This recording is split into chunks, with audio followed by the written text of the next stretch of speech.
જય ગૌ માતા, જય જય ગોપાલ ગૌ મિત્રો, માતા, જય ગૌ માતા, જય જયરામભાઈ. ગૌ માતા, જય તો ગૌ હાલ માતા. આપણે પેલા તો કઠવાડા એક મેળો યોજાઈ રહ્યો છે કાંકરેજ ગાયનો, હાજી.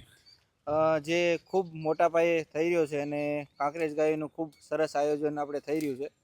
તો એના વિશે આપણે પેલા તો થોડીક પ્રાથમિક માહિતી આપણને આપો કે કઈ રીતે આયોજન છે એની અને ક્યારથી આપણે મેળો સ્ટાર્ટ થવાનો છે એના વિશે થોડીક માહિતી આપણને આપો. હવે જે આપણો કાંકરેજ ગૌ મહાકુંભ જે મેળો અમે કરી રહ્યા છીએ એ અમારા અહીંયા લગભગ 10 થી 15 સભ્યો અમે કમિટીના મેમ્બરો જે સાથે જોડાઈને આ મેળાનું આયોજન કરેલું છે.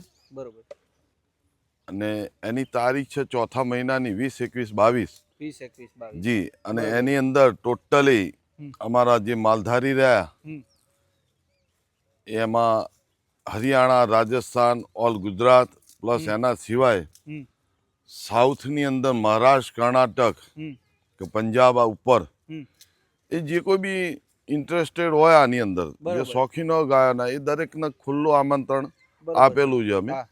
અને એની અંદર અમે મેળાની અંદર બહુ સરસ આયોજન કર્યું છે.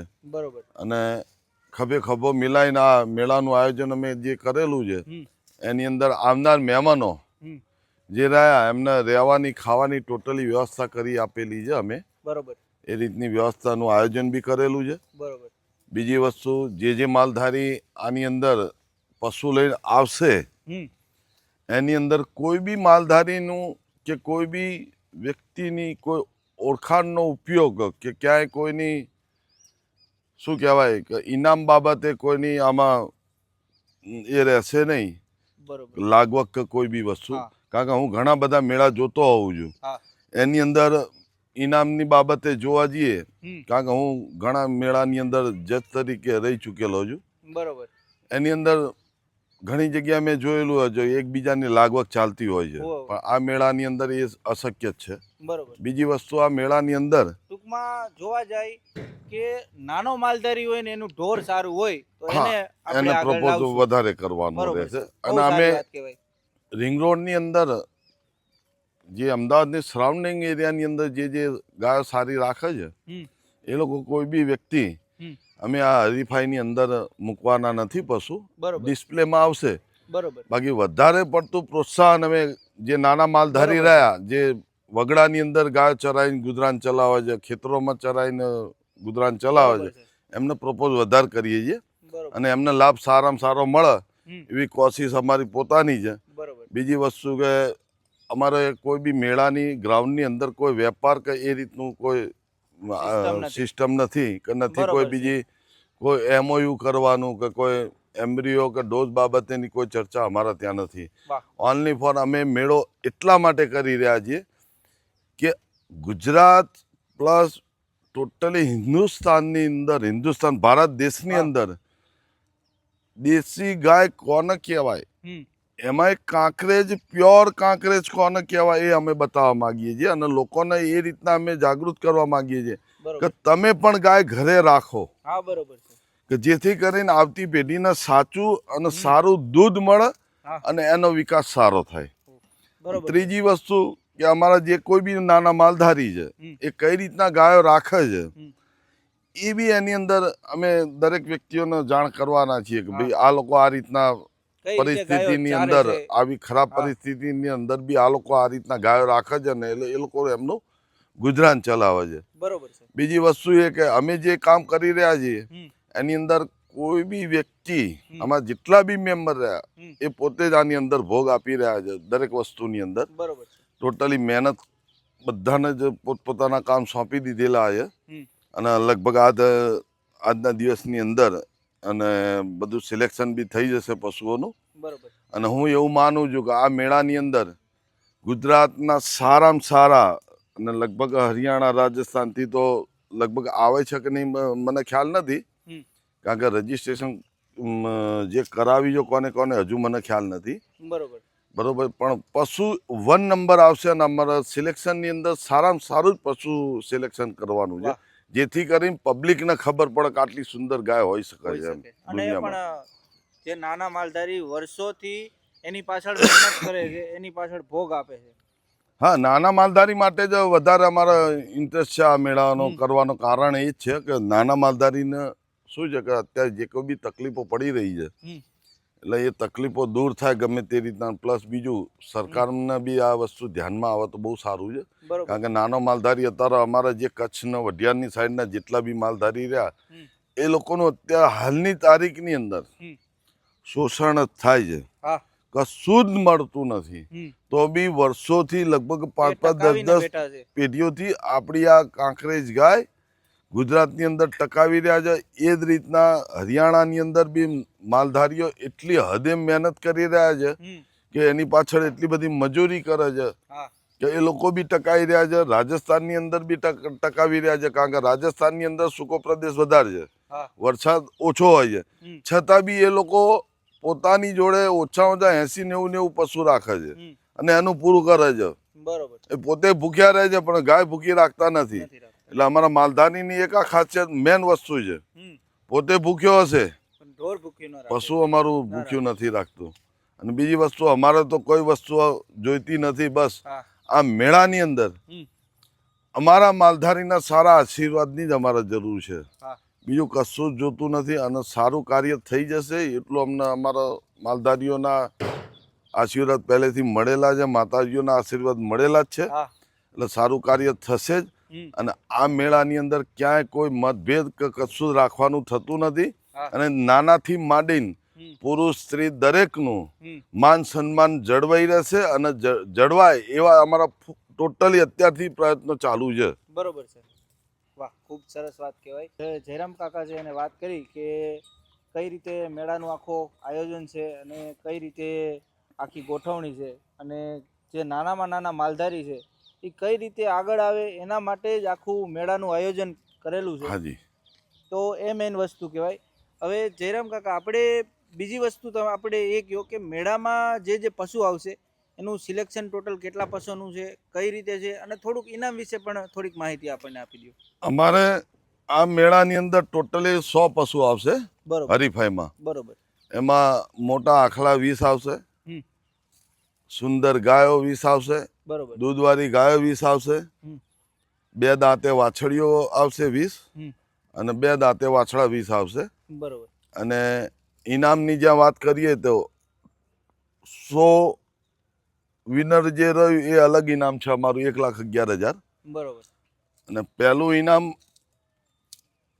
ચાંદી બી આપીએ છીએ પ્લસ અમે રોકડ બી આપીએ છીએ. બંને વસ્તુ એટલા માટે કરીએ છીએ. ચાંદીનું રાખ્યું એ. હા, ચાંદીમાં 500 ગ્રામની મૂર્તિ અમારા ગાયની બનશે અને એની અંદર અમારે વધારવાની ગણતરી છે હજુ ચાંદી બી. બરોબર. કારણ કે અમે એડવાન્સમાં ચાંદી લઈ રાખેલું છે આ આયોજન કરવાનું હતું એટલે. બરોબર. અને એક વસ્તુ છે અમારા માટે ચાંદી સોનું ગાયથી વધી નથી. હા, બરોબર છે. એટલે અમારા માટે બહુ મોટી વસ્તુ બી નથી. પણ માલધારીને એવી કંઈક વસ્તુ અમારે આપવી છે કે એની પેઢીઓ સુધી આ વસ્તુ જાળવી રહે અને જાળવી રાખે અને એની આવતી પેઢીને બી કંઈક એવો ખ્યાલ આવે કે ભાઈ આ જે ચાંદીની ગાય રહી એ આપણા બાપ દાદા ગાય આ રીતના આખલો લઈ ગયા હતા એ ઇનામ પેટે આવેલું છે. અને બીજી વસ્તુ એ પૂજામાં બી કામ લઈ શકે છે. અને ચાંદી એક એવી વસ્તુ છે કે ઘરની અંદર મૂકેલી હોય તો દરેક વ્યક્તિ પૂજાના અંદર કામ કરી શકે છે. અને બીજી વસ્તુ કે આ જે માલધારી જે રહ્યા એ લોકોને આવવા જવા માટે થોડી સવલત પડે એટલે અમે પ્લસમાં ઇનામ 51,000 રૂપિયા રાખેલું છે. પહેલું ઇનામ 51,000 પ્લસ ચાંદીની મૂર્તિ 500 ગ્રામથી ઉપર હશે. અત્યારે ડિક્લેર 500 ગ્રામ કરી છે પણ શક્યતાઓ 100% એવી છે કે એમાં કંઈક વધારો કરીએ. બરોબર છે. હવે બીજા ઇનામની અંદર 31,000 રૂપિયા ઇનામ કંઈક 300 ગ્રામ જેવી ચાંદીની મૂર્તિ રાખેલી છે. અને જે ત્રીજું ઇનામ જે રહ્યું એ 21,000 પ્લસ 200 ગ્રામ ચાંદી. હવે એની અંદર એવું છે કે અમે ઇનામ જે નક્કી કર્યા છે એમાં ઘટવાનું નથી, વધવાનું છે. અમે પહેલેથી એવો પ્લાનિંગ જ કરેલો છે કે વધારવાનું ઘટાડવાનું નહીં. હાજી. અને અમે તો આ મેળાની અંદર દુધારું ઢોર એટલા પશુ એટલા માટે અમે લાવી રહ્યા છીએ કે જે લોકો એવું માને છે કે કાંકરેજની અંદર દૂધ નથી હોતું એ અમારે દોડાઈને બતાવવાનું છે. અને હાલની તારીખમાં મારા અહીંયા પોતાના ફાર્મની અંદર ગાયો 7 થી 8 લીટર વાળી બી છે અને દરેક ગાય 6 લીટર ઉપર નીચે કોઈ નીચે છે નહીં. બરોબર. પછી તમે કઈ રીતના સાચવો છો ગાય, કેવો ખોરાક આપો છો એની ઉપર હોય છે ડિપેન્ડ વધારે પડતું. અને હું એવું માનું છું કાંકરેજ રાખવામાં સસ્તું પડે છે અને સુલત એટલા માટે પડે કે રફ એન્ડ ટફ પશુ છે. આ દેશી જે ગાય રહી કાંકરેજ એકદમ રફ એન્ડ ટફ છે, નથી ડોક્ટરની જરૂર નથી પડતી. પ્લસ બીજું ગમે એટલી ગરમી હોય, ગમે એટલી ઠંડી હોય કે ગમે એટલો ચોમાસાનો વરસાદ હોય એ સહન કરી શકાય. માખ મચ્છર દરેક વસ્તુ સહન કરવાની એનામાં તાકાત છે. મારા ચોમાસાની અંદર અહીંયા બહાર જ ઊભી હોય ગાય આખું ચોમાસું. શિયાળામાં અહીંયા જ બેઠી હોય, ઉનાળામાં અહીંયા વૃક્ષ પાછળ જે અહીંયા આગળ બેઠી હોય, દિવસે રાત્રે અહીંયા જ હોય. એટલે આ ગાયને અમે રાખીએ છીએ બી એ રીતના. અમારા દરેક રિંગ રોડની અંદર જેટલા બી માલધારી રહ્યા ને સ્પેશિયલ કોઈ બી ટ્રીટમેન્ટ નથી આપતા, રફ એન્ડ ટફ જ રાખે છે. જેથી કરી અમને ફાયદો શું છે એ હું તમને સમજાવું કે અમારા ત્યાંથી જયરામ કાકા આજ ગાય દેખાડજો ભાઈ. જયભાઈ ગાય જો ગોવાળ છે બહાર નીકળ્યા દોડીને ગઈ. એનું કારણ છે કે એને વધારે વિશ્વાસ અમારા જે માણસ જોડે કરે છે. બીજી વસ્તુ કે એના પ્રત્યે લગાવ વધારે છે અને આપણે 4 થી 5 વ્યક્તિ ભેગા થયા છે એટલે એને એવું છે કે એ વ્યક્તિના લોકો કંઈક કરશે એટલે જોડે ને જોડે રહે છે. હવે એ જ્યાં જ્યાં ફરશે ને એની પાછળ પાછળ પાછળ પાછળ ફરશે. એ ઘરમાં નહીં જાય ત્યાં સુધી એની પાછળ જ ફરશે. એક શું કહેવાય બોર્ડર ની અંદર મિલિટરી ઊભી હોય એ રીતના જોવો તમે. એ આ બાજુ આવશે એ તરફ ફરી જશે. આ વ્યક્તિ આ બાજુ આવશે તો તરત ફરી જશે પાછી. જુઓ, કારણ કે એને એવું છે કે આ વ્યક્તિને કોઈ હાથ લગાવવો ના જોઈએ. હવે આજ ગાય અત્યારે મારી જોડે ઊભી હતી. એ ગાય મને અને એ વ્યક્તિને બંનેને ઓળખે છે. કારણ કે કાંકરેજની અંદર મેન વસ્તુ જ આ છે કે જેને ઓળખતી નથી એને હાથ લગાવવા નહીં દે અને માલિકની વફાદાર હોય. રિંગ રોડ ની અંદર ઘણી બધી એવી ગાયો છે ખરેખર જોવા જેવું છે. કચ્છની અંદર બી એટલી ગાયો એવી છે. હરિયાણાની અંદર તો ગોવાળોને બચાવેલા છે ઝઘડાઓની અંદર. રાજસ્થાનમાં બી બચાવેલા છે. અહીંયા વઢિયાર સાઈડ બી બચાવેલા છે. કચ્છની અંદર ઘણા માલધારીઓને ગાયો બચાવેલા છે. અત્યારે શું છે કચ્છની અંદર જંગલી પ્રાણી નથી. પેલા હતા જંગલી પ્રાણી એટલે નાવર ને બધા. ત્યારે 10-10, 15-15 નાવર એટેક કરતા હતા. એકાદ વ્યક્તિ જતો હોય ને તો એની ઉપર એટેક કરે. પણ હજુ સુધી અમારે કોઈ માલધારી ઉપર એટેક એટલા માટે નથી કર્યો કે એની જોડે કાંકરેજ ગાય હતી. આ બ્રીડ સિવાય કોઈ એવી બીજી કોઈ બ્રીડ નથી કે એના માલિકને બચાવી શકે. અને હું ચેલેન્જ આપું કે આ ગાયને દોવાની બી મજા આવે છે અને રાખવાની બી મજા આવે છે. અને આની ઉપર અમને પોતાને એવો ગૌરવ છે અમને કે અમે કાંકરેજ રાખીએ છીએ. આ બધી સિંહણો કહેવાય. આટલો પ્રેમ જ બીજી ગાય ના આપીએ કે એટલું બચ્ચા જેટલો પ્રેમ તો ટૂંકમાં સિંહણો પાડવા જેવું છે. કારણ કે આ મેળાની અંદર હું તમને બતાવીશ કે ગાય કયા પ્રકારની આવે છે. તમને બધું જ જોવા મળશે. એની કારણ છે કે મેળાની અંદર ઘણું બધું અમે બતાવવા માંગીએ છીએ અને દરેકને ખરેખર અમારે બતાવવું છે અને બતાવવું જ જોઈએ દરેક વ્યક્તિએ. કારણ કે મેળો કરવાથી કઈ પેલું એ નથી થવાનું પ્રોપર માન્યતા એવી છે જયરામ કાકા કે આ ગાય બહુ એગ્રેસિવ આવે પણ એને ના ખબર હોય કે 5 દિવસ ગાય એગ્રેસિવ હોય, 6ઠા દિવસે જે પણ ધણી હોય એની થઈ જાય. આમાં એવું છે એગ્રેસિવ કાંકરેજનો સ્વભાવ એવો છે. બાકી લોકોની માન્યતા બી એવી છે. સ્વભાવ તો કેવું છે કે મેં તમને જે કહ્યું ને એ રીતનું છે કે આ જ્યાં સુધી તમને નથી ઓળખતી ને તમારી પર વિશ્વાસ નહીં આવે ને ત્યાં સુધી તમને હાથ લગાવવાની નહીં. બાકી આ ગાય હું પ્રોપર હરિયાણાથી લાવેલો છું. અને એવું કહેવાતું તો થોડું મગજની બહુ તેજ છે. અમે અબિયાલ હું પોતે બી દૂધ આનું નીકાળું છું. એ ભાઈ બી નીકાળે, કોઈ બીજા વ્યક્તિ બી અમારા છે એ બી નીકાળે છે. દૂધ કાઢવામાં કે જ્યારે બી એને ડિલિવરી થઈ બચ્ચાનો જન્મ થયો ત્યારે બી અમને કોઈને એટેક નથી કર્યો. કારણ કે એને પોતાને એવી અને આની અંદર એટલું મગજ તેજ છે કાંકરેજમાં કે એને પોતાને એવી ખબર હોય જ છે કે આ મારા બચ્ચાને કશું નહીં કરે અને આ મારા માલિક છે, આ જ મને સાચવો છે. હા, એક વસ્તુ છે બહારના કોઈ બી વ્યક્તિ આવીને આ ભાઈ ઉપર એટેક કરશે, મારી ઉપર કરશે તો આ મારશે. બરોબર છે. ખૂબ સરસ. જયરામ કાકાએ જે રીતે કાંકરેજની આખી વાર્તા કરી કે ભાઈ કઈ રીતે આખું બ્રીડ છે, કઈ રીતે આખું બ્રીડ ઉપર કામ થાય છે. જે લોકોની માન્યતા એવી છે કે કાંકરેજ ગાયમાં દૂધ નથી, કાંકરેજ ગાય એગ્રેસિવ છે, તો એકવાર મેળો આપણે જે 20, 21, 22 ચોથા મહિનામાં થાય છે તો જરૂર જોવા આવો. ખૂબ સરસ કાંકરેજ ગાયો ને ખૂબ સરસ નંદી આવે છે. તો આપને આ પૂરો વિડીયો કેવો લાગ્યો જરૂર જણાવજો. જય ગૌ માતા, જય ગૌ માતા.